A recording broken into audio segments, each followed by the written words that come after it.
Almost 500,000 Nissan owners are getting screwed again. We've talked about all of the technical challenges from the CVTs to some of the engines that Nissan struggle with reliability and durability, and yet owners continue buying them, and now they're finding themselves on the short end of the stick because Nissan has released a recall of almost 500,000 vehicles, ranging from 2019s all the way up to 2024s. You, in fact, may be the recipient of one of these problematic vehicles. Now, Nissan's been struggling for some time, and we've seen the last period of time where they have been on the literal verge of bankruptcy, struggling to keep the doors open, selling a lot of their assets, selling a lot of their home bases, releasing a lot of workers. As a matter of fact, almost 20,000 workers in the last 2 years have been let go because they can't afford to pay them. Bankruptcy's on the verge of collapse. It's not a good look, and certainly this seems to be almost the nail in the coffin. When a company is struggling financially, they can't afford to innovate, which is a problem Nissan's been having for some time. They're not able to create new products that are exciting, and we know with the market going to a lot of these other type of technology like hybrid, we know Nissan's been struggling. Sure, they've had the Leaf and they've had Area and a couple of offerings in the electric car space, but the idea of becoming more innovative, better performance, of course, more innovative, and certainly improving on reliability has been something that Nissan, in my own personal mind and my own personal observation in the last number of years, has been a real stickler and a real point. Because now, in fact, it's starting to show. And I've talked about in numerous videos how certain engines and certain transmissions always make the list of some of the worst that you can possibly buy. Well, guess what? I hate to say this because I love the brand and I've owned Nissans over the years. I've had Datsuns, and I truly believe they back many years ago had some great vehicles. The 280s, the B210s. You go far enough back and they've had some great vehicles. Even currently, the latest and greatest Frontier, that's right, their mid-size pickup truck, is still one that rocks a 3.8-liter naturally aspirated V6, which is actually hard to come by these days. Most manufacturers are shriveling down to these little turbo hybrid 4-cylinder engines and trying to stuff those into bigger full-size trucks. We know that's not definitely the direction we want to go, and Nissan, at least they were trying to stay true there. But they've been struggling because, as I've mentioned, a couple of key areas of weakness for Nissan recently, and I personally know somebody who just bought a brand new Rogue and shortly thereafter started developing weird engine drivability problems, surging, hunting, and a little bit of noise. They had to take it into the dealer. The vehicle didn't even have 1,000 kilometers on it, and it already needed a correction, a part, a replacement. The latest recall by Nissan screws almost 500,000 owners of these vehicles. What are we talking about?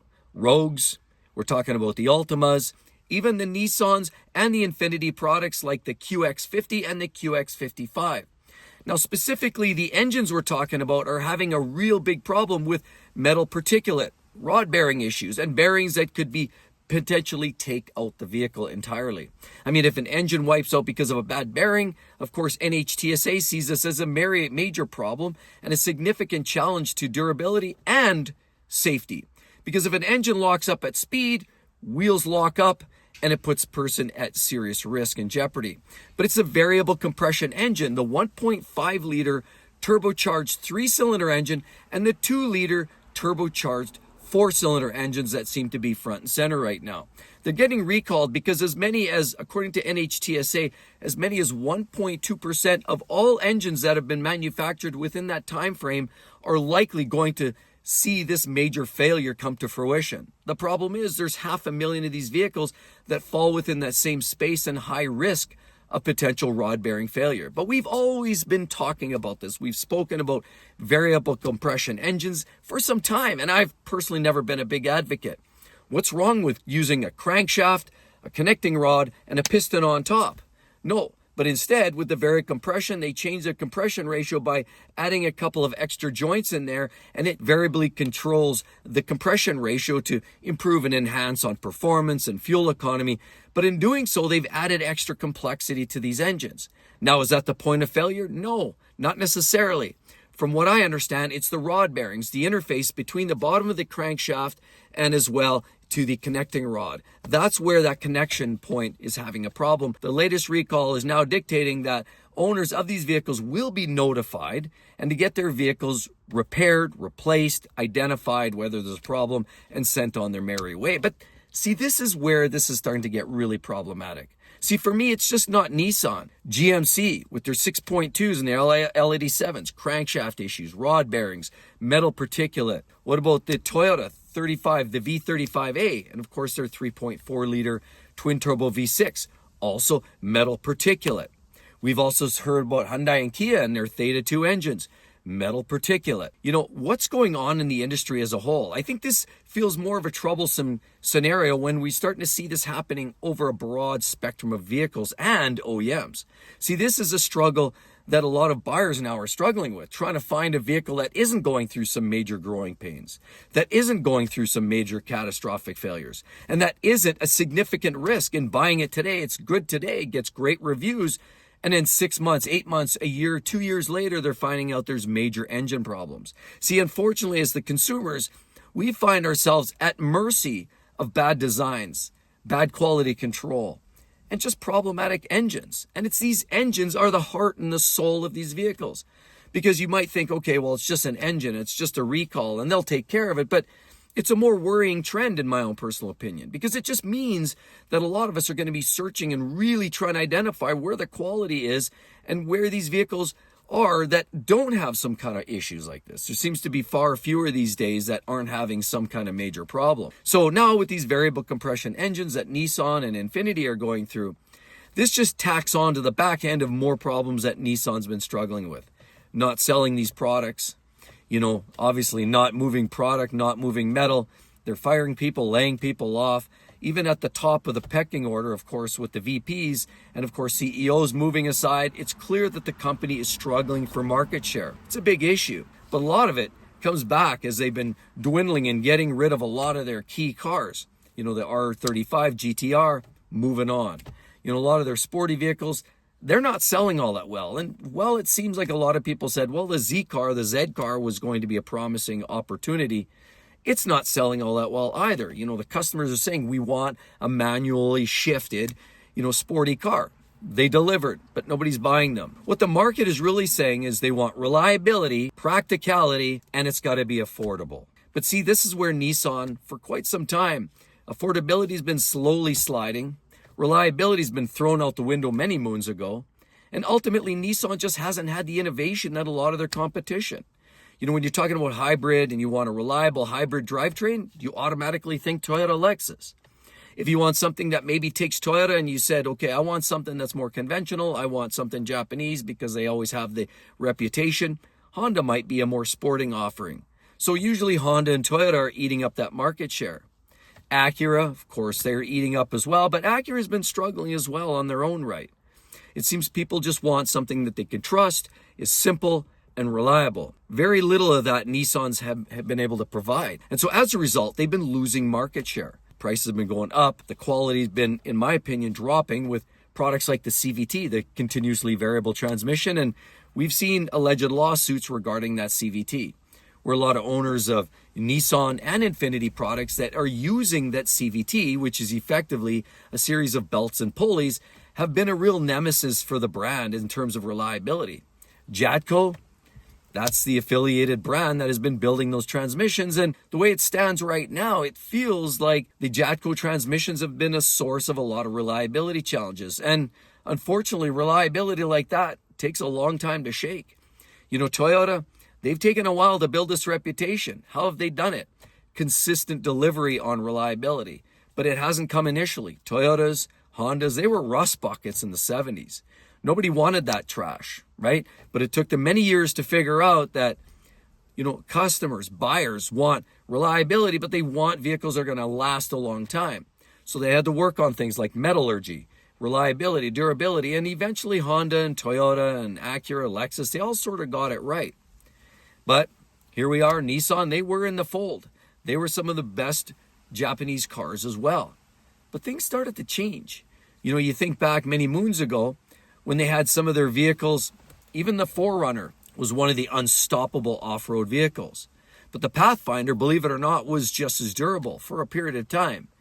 Then they started building vehicles that looked more like couches on wheels. They were a little inflated, a little bloated, and they became more of a city cruiser than an off-roader. Toyota maintained that they had the perfect vehicles. The off-roaders like the Tacoma and the 4Runners maintained that off-roading prowess.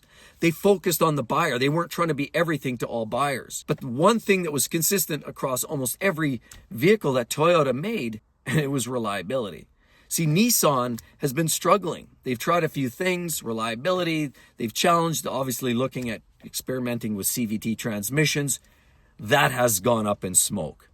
Now, these variable compression engines, great that they've tried some things, but that hasn't exactly gone over with like wildfire either. So it's been a struggle for Nissan. Buyers are shaking their heads wondering, why would I buy this car now?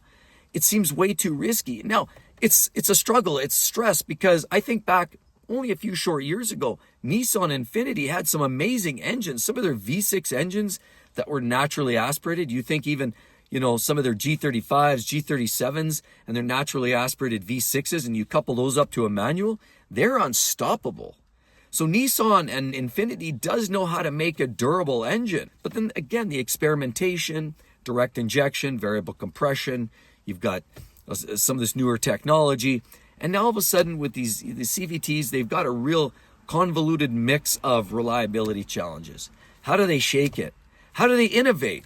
They don't have the cash flow anymore, and they've found that their budgets just aren't there to allow for further enhancement and innovation. Now, unfortunately, with the latest recall of about 500,000 vehicles addressing these variable compression engines, that puts things even more in dire straits.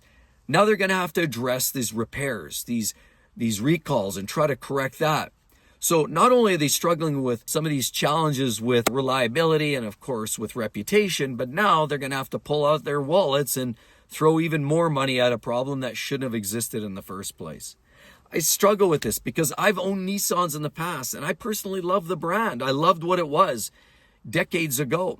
I've had Nissans, I've had Datsuns, and they were a wonderful car. Remember back in 1990, the 300ZX twin turbo? What an innovative product. That was one of the best sports cars in the day. They were up there with the Supra twin turbo, the RX-7 turbos, and they were an absolute fabulous car. Heavy duty, they felt solid, and they were lovely. Of course, time went on, they started to innovate, they started to change, looking for cost savings, and they started doing things for the name and efficiency. CVT transmissions are touted as being some of the most efficient vehicle or drivetrains or transmissions you could possibly find, but they've had their struggles and, of course, gone down that path. And where did this all go wrong? I'm not sure, but the future does not look all that amazing. And like they say, when it rains, it pours. And I really do hope that Nissan and Infiniti get their act together. Things aren't looking good, though, anytime soon. And it's a struggle. The struggles are real. So for a lot of buyers looking at the Nissan and Infiniti lineup, I get it. The confidence is not there. I don't have the confidence personally to buy one of the products. I did for a while there, but things have changed. Now I'm going to have to watch them turn the ship around. Hopefully there's now an investor, because they've had investors that were supposed to be helping dish them out of financial hot water. Honda was ultimately that brand, but even Honda said, yeah, you know what, we're good. They wanted to be the big brother, where Nissan had too much pride in their product, and they said, no, we're not playing second fiddle, and we're not going to be a subsidiary. So at this point, it seems as though Nissan shouldn't be looking the gift horse in the mouth. Rather, Nissan should get their act together and try to build a product that's reliable, affordable, and innovative that customers actually want. With all of that said, everybody, be sure to hit that subscribe button, and we'll see you all in the next one. Hope to see each and every one of us real soon. Talk to you then. Bye-bye.